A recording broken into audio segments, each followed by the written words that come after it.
During our divorce hearing, my wife smirked. "I'm taking 70% of your millions, including your dad's estate." The courtroom erupted until I stood, handed the judge a 2-page document, and said, "Check again." Judge simply looked at my wife and burst out laughing. "My name is Paul, I'm 32 years old, and I run a construction equipment rental business in Phoenix, Arizona." Victoria said those words with a smirk that could cut glass right there in the courtroom, packed with lawyers and spectators. She thought she had me cornered. Thought 3 years of marriage entitled her to everything my father and I had built over decades.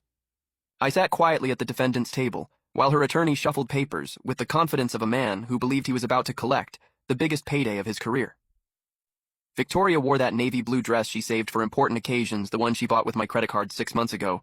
Her blonde hair was pulled back in a tight bun, and she kept glancing at the gallery behind us where a few of her friends had shown up to watch what she called my victory lap. The thing was, I'd been feeling something was off for months now. Victoria had started asking more questions about my finances, not the casual how was work kind of questions, but specific ones about property values and investment account. She'd wanted to know about my dad's will when he passed 2 years ago, kept pressing me about whether everything was properly documented when I inherited his $3.88 million estate. She suddenly became very interested in our legal status. As a married couple, her behavior had shifted in other ways too.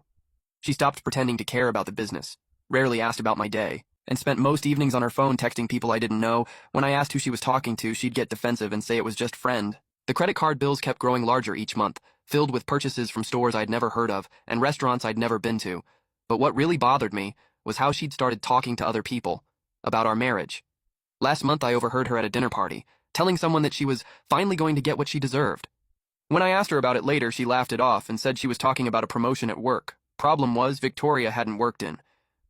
Judge Williams called the court to order, and Victoria's attorney began his opening statement about marital assets and fair distribution. Victoria nodded along like she was already spending the money. She kept shooting me looks that said she thought I was too soft to fight back, too naive to have protected myself. What she didn't know was that I'd learned something important from my father before he died. Trust is earned, but legal protection is built.